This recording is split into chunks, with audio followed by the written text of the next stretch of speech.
धुंधुकारियों, प्रेत योनियों की प्राप्ति और उससे उद्धार। 5वां अध्याय श्रीमद् भागवत महात्म्य। सूत जी कहते हैं, शौनक जी पिताजी के वन चले जाने पर एक दिन धुंधुकारी ने अपनी माता को बहुत पीटा और कहा, बता धन कहाँ रखा है, नहीं तो अभी तेरी लुठाई जलती लकड़ी से खबर लूँगा। उसकी इस धमकी से डर कर, पुत्र के उपद्रव से दुखी होकर वह रात्रि के समान कुएं में जा गिरी और इसी से उसकी मृत्यु हो गई। योग निष्ठा गोकर्ण जी की तीर्थ यात्रा के लिए निकल गए। उन्हें इस घटनाओं में से कोई सुख या दुख नहीं होता था, क्योंकि उनका न कोई मित्र था न शत्रु था। धुंधुकारी 5 वेश्याओं के साथ घर में रहने लगा। उनके लिए भोग सामग्री जुटाने के लिए चिंता ने उसकी बुद्धि नष्ट कर दी और वह नाना प्रकार के अत्यंत क्रूर कर्म करने लगा। एक दिन उन कुटिलाओं ने उसे बहुत से गहने मांगे। वह तो काम से अंधा हो रहा था। मौत की उसे कभी याद नहीं आती थी। बस उन्हें जुटाने के लिए वह घर से निकल पड़ा। वह जहाँ तहाँ बहुत सा धन चुराकर घर लौट आया तथा उन्हें कुछ सुंदर वस्त्र और आभूषण लाकर दिए। चोरी का बहुत माल देखकर स्त्री के सामने यह सबने विचार किया कि यह नित्य ही चोरी करता है, इसलिए इसे किसी दिन अवश्य राजा पकड़ ले जाएगा। राजा यह सारा धन छीनकर इसे निश्चित ही प्राणदंड देगा। जब एक दिन इसे मरना ही है, तब हम ही धन की रक्षा के लिए गुप्त रूप से इसको क्यों न मार डालें। इसे मारकर इसका माल मता लेकर जहाँ तहाँ चली जाएंगी। ऐसा निश्चय कर उन्होंने सोए हुए धुंधुकारी को रस्सी से कस दिया और उसके गले में फांसी लगाकर उसे मारने का प्रयत्न किया। इससे वह जल्द न मरा तो उन्हें बड़ी चिंता हुई। तब उन्होंने उसके मुख में बहुत से धकते अंगारे डाल दिए, जिससे वह अग्नि की लपटों से बहुत झटपटा कर मर गया। उन्होंने उसके शरीर को एक गड्ढे में डालकर गाड़ दिया। सच है, इस तरह प्रायः बड़ी दुस्साहसी होती है। उनके इस कृत्य का किसी को भी पता न चला। लोगों के पूछने पर वह देती थी कि हमारे प्रियतम पैसे के लोभ से अब की बार कहीं दूर चले गए हैं, इसी वर्ष के अंदर लौट आएंगे। बुद्धिमान पुरुष को दुष्टा स्त्रियों का कभी विश्वास न करना चाहिए। जो मूर्ख इनका विश्वास करता है वह दुखी होने पर रोता है। इनकी वाणी तो अमृत के समान कामियों के हृदय में रस का संचार करती है, किंतु हृदय में छुरे की धार में समान तीक्ष्णता होती है। भला इन स्त्रियों का कौन प्यारा है। वे कुटिला धुंधुकारी की सारी संपत्ति समेट कर वहाँ से चंपत हो गई। उनके ऐसे ही न जाने कितने पति थे और धुंधुकारी अपने कर्मों के कारण भयंकर प्रेत हुआ। वह बवंडर के रूप में सर्वदा 10 दिशाओं में भटकता रहता तथा शीत धाम से संतप्त और सुख प्यास से व्याकुल होने के कारण हाँ देव चिल्लाता रहता, परंतु उसे कहीं कोई भी आश्रय नहीं मिला। कुछ काल बीतने पर गोकर्ण भी लोगों से मुख से धुंधुकारी की बात सुनते।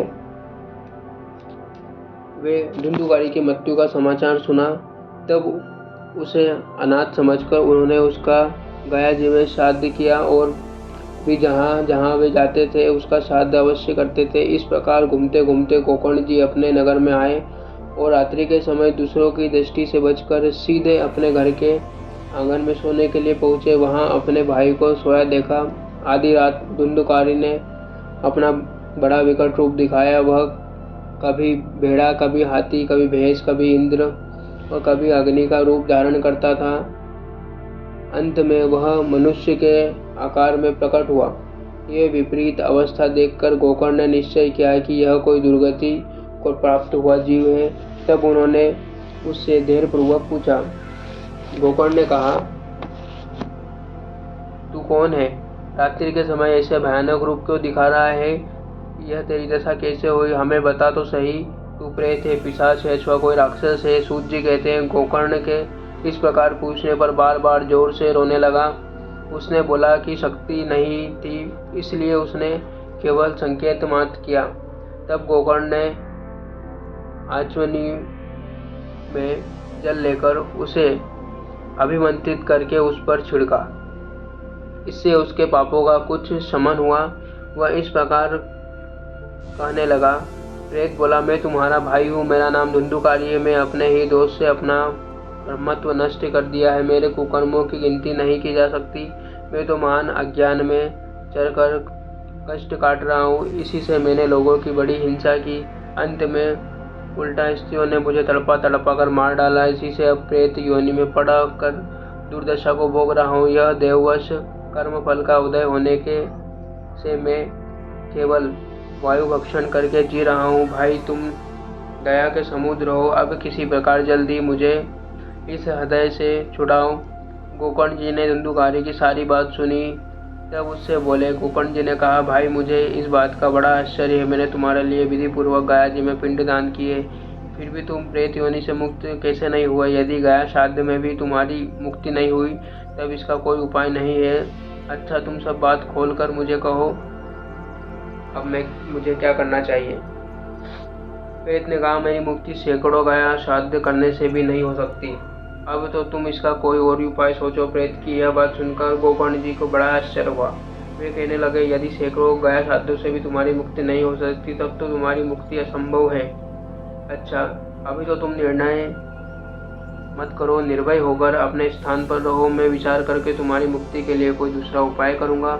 गोकर्ण जी की आज्ञा पाकर धुंधुकारी वहां से अपने स्थान पर चला गया। इधर गोकर्ण जी रात भर विचार करते रहे, तब भी उन्हें कोई उपाय नहीं मिला। प्रातःकाल उनको आया देख लोग प्रेम से उनसे मिलने आए। तब गोकर्ण जी रात में जो कुछ हुआ, इस प्रकार हुआ, वह सब उन्हें सुना दिया। उनमें जो लोग विद्वान, योगनिष्ठ, ज्ञानी और वेदज्ञ थे, उन्होंने भी अनेकों शास्त्रों को उल्ट पलट कर देखा, तो भी उसकी मृत्यु का कोई उपाय न मिला। तब सबने यह निश्चय किया कि इस विषय में सूर्य नारायण जो आज्ञा करें वही करना चाहिए। अतः गोकर्ण अपने तपोबल से सूर्य जी की गति को रोक दिया। उन्होंने स्तुति की, भगवान, आप सारे संसार के साक्षी हैं, मैं आपको नमस्कार करता हूँ। आप मुझे कृपा करके धुंधुकारी के मुक्ति का साधन बताइए। गोकर्ण जी की यह प्रार्थना सुनकर सूर्य देव जी दूर से ही स्पष्ट शब्दों में कहा, श्रीमद् भागवत से मुक्ति हो सकती है, इसलिए तुम उसका सप्ताह पारायण करो। सूर्य का यह धर्ममय वचन वहाँ सभी ने सुना। तब सबने यही कहा कि प्रयत्न पूर्वक यही करो। हे भी यह साधन बहुत सरल। अतः गोकर्ण जी भी तदनुसार निश्चय करके कथा सुनाने के लिए तैयार हो गए। देश और गांव में अनेक लोगों कथा सुनने के लिए आए। बहुत से लोग लंगड़े, लूले, अंधे, बूढ़े, मंदबुद्धि पुरुष भी अपने पापों की निवृत्ति के उद्देश्य से वहाँ पे आए। इस प्रकार वहाँ इतनी भीड़ हो गई कि उसे देखकर देवताओं भी आश्चर्य हो गए। गोकर्ण जी व्यास गद्दी पर बैठकर कथा कहने लगे। तब वह प्रेत भी वहाँ आ पहुँचा। इधर उधर बैठने के लिए स्थान ढूंढने लगा। इतने में ही उसकी दृष्टि एक सीधे रखे हुए 7 गड्ढे के बांस पर पड़ी। उसी के नीचे छिद्र में घुसकर वह कथा सुनने के लिए बैठ गया। वायु रूप होने के कारण वह बाहर नहीं बैठ सकता था, इसलिए बांस में ही घुस गया। गोकर्ण जी ने एक वैष्णव ब्राह्मण को मुख्य श्रोता बनाया और प्रथम स्कंद से ही स्पष्ट रूप में कथा सुनानी आरंभ की।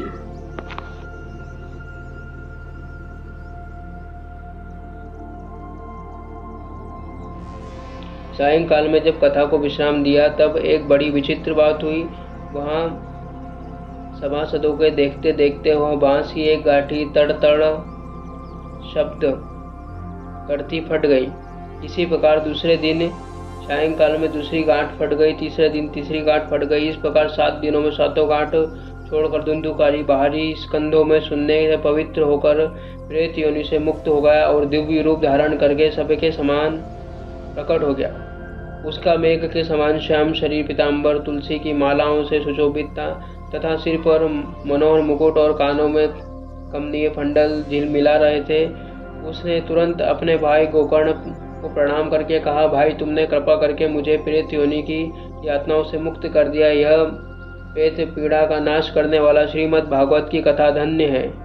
तथा श्री कृष्ण चंद्र के धाम की प्राप्ति करने वाला इसका सप्ताह परायण भी धन्य है। जब सप्ताह चरण योग लगता है तब पाप थर्रा उठते हैं कि अब यह भागवत की कथा जल्द ही हमारा अंत कर देगी। जिस प्रकार आग गीली सूखी छोटी बड़ी सब तरह की लकड़ियों को जला डालती है, उसी प्रकार यह सप्ताह श्रवण मन वचन और काम द्वार किए हुए नए पुराने छोटे बड़े सभी पाप कर्मों को भस्म कर देता है।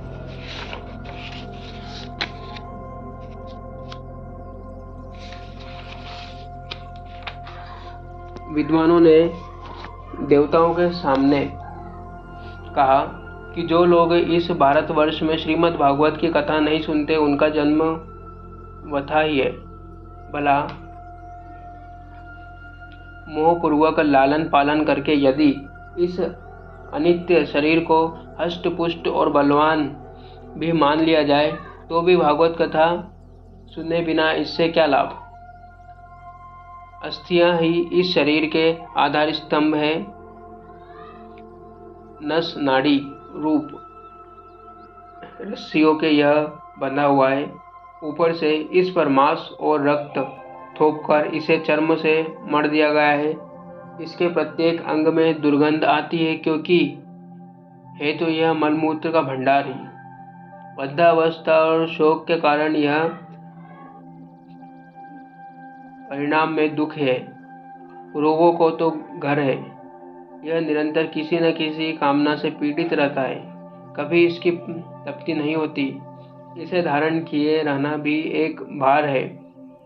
इसे रोम रोम में दोष भरे हुए हैं और नष्ट होने में इसे एक क्षण भी नहीं लगता।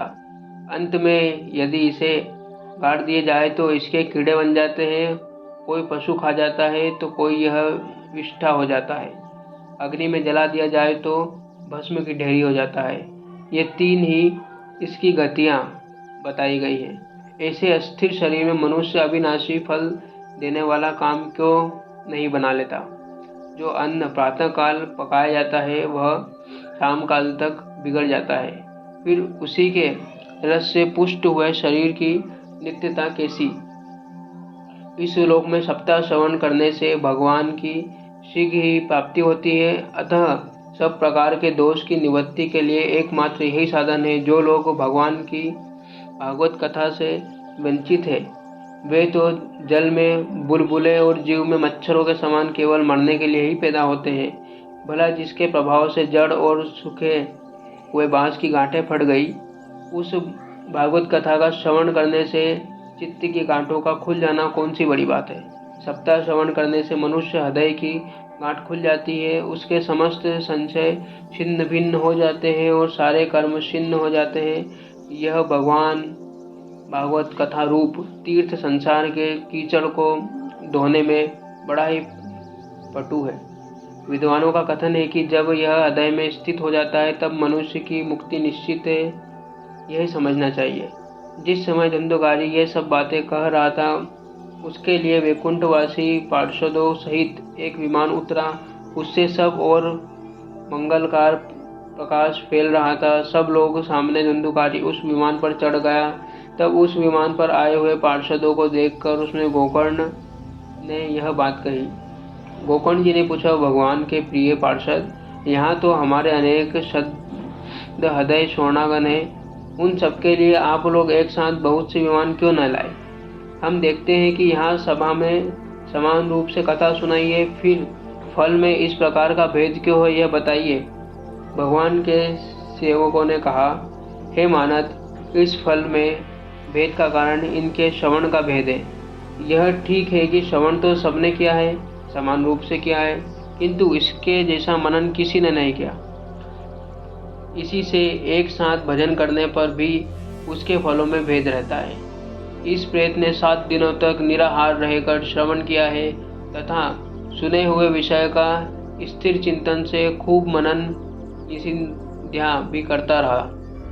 जो ज्ञान दृढ़ नहीं होता वह व्यर्थ होता है। इसी प्रकार ध्यान न देने से, श्रवण का, संदेह मंत्र का और चित्त के इधर उधर भटकते रहने से जाप का भी कोई फल नहीं मिलता। वैष्णवहीन देश अपात्र को कराया हुआ श्रद्धा का भोजन है। अश्रोत्रिय को दिया हुआ दान एवं आचरण कुल है। इन सब का नाश हो जाता है। गुरु चरणों में विश्वास, दीनता का भाव, इनके दोषों पर विजय और कथा में चित्त की एकाग्रता इत्यादि नियमों का यदि पालन ना किया जाए तो श्रवण का यथार्थ फल नहीं मिलता। यदि ये श्वेता फिर से श्रीमद् भागवत की कथा सुने तो निश्चित ही सबका वैकुंठ प्राप्ति हो जाएगी। और गोकर्ण जी आपको तो भगवान स्वयं आकर गोलोक धाम में ले जाएंगे। ये कहकर वे सब पार्षद हरि कीर्तन करते हुए वैकुंठ धाम को चले गए। श्रावण मास में गोकर्ण जी ने फिर उसी प्रकार सप्ताह क्रमश से कथा कही और उन सब श्वेताओं ने फिर सुनी। नारद जी इस कथा की समाप्ति जो कुछ हुआ वह सुनिए। वहाँ भक्तों से भरे हुए विमानों के साथ भगवान प्रकट हुए। सब ओर से खूब जय जयकार हुआ और नमस्कार की ध्वनि होने लगी। भगवान स्वयं हर्षित होकर अपने पश्चात शंख की ध्वनि करने लगे और उन्होंने गोकर्ण जी को हृदय से लगाकर अपने समान बिठा लिया। उन्होंने क्षण भर में ही अन्य सब श्वेताओं को भी मेघ के समान श्याम वर्ण, रेशमी, पीताम्बरी तथा किरीट और कुंडल आदि से विभूषित कर दिया। उस गांव में कुत्ते और चांडाल सर्प जितने भी थे, जो भी जीव था, वे सभी गोकर्ण जी की कृपा से विमानों पर चढ़ा लिए गए तथा जहाँ योगी जन जाते हैं उस भागवत धाम में भेज दिए गए। इस प्रकार भक्त वत्सल भगवान श्री कृष्ण कथा श्रवण से ही प्रसन्न होकर गोकर्ण जी को साथ ले अपने ग्वाल बालों सहित प्रिय गोलोक धाम में चले गए। पूर्व काल में जैसे अयोध्यावासी भगवान श्री राम के साथ उनके धाम सिधारे थे, उसी प्रकार भगवान श्री कृष्ण उन सब को श्री दुर्लभ गोलोक धाम को ले गए, जिस लोक में सूर्य, चंद्रमा और सिद्धों की भी कभी गति नहीं हो सकती, उसमें श्रीमद् भागवत श्रवण करने से चले गए। नारद जी सप्ताह यज्ञ के द्वारा कथा श्रवण करने जैसा उज्ज्वल फल संचित होता है, उसके विषय में हम आपसे क्या कहें। अजी, जिन्होंने अपने कर्ण पुष्ट से गोकर्ण जी की कथा के एक अक्षर का भी पान किया है, वे भी माता के गर्भ में नहीं आए। जिस गति को लोग वायु, जल या पत्ते खाकर शरीर सुखाने से, बहुत काल तक घोर तपस्या करने से और योगाभ्यास भी नहीं पा सकते, वे भी सप्ताह श्रवण से सहज में ही प्राप्त कर लेते हैं। इस परम पवित्र इतिहास का पाठ चित्रकूट पर विराजमान मुनीश्वर षडिंग भी ब्रह्मानंद में मगन होकर करते हैं। यह कथा बड़ी ही पवित्र है, एक बार के श्रवण से ही समस्त पाप राशियों को भस्म कर देती है। यदि इसका श्रद्धा के समय पाठ किया जाए तो इससे पितृगण को भी तृप्ति होती है और नित्य पाठ करने से मोक्ष की प्राप्ति होती है। इति श्रीमद् भागवत महात्म्य पंचम अध्याय संपूर्णम। आप सुन रहे हैं श्रीमद् भागवत महात्म्य। हमसे जुड़े रहें। आपके पास समय नहीं होगा कि 1100 से ज़्यादा पन्नों की इस महान ग्रंथ को पढ़ें, पर आप सुन सकते हैं। जब समय मिले तब सुन सकते हैं, समझ सकते हैं, जान सकते हैं और प्रभु का नाम ले सकते हैं। कृष्णाय वासुदेवाय हरे परमात्मने प्रणतक्लेशनाशाय गोविंदाय नमो नमः।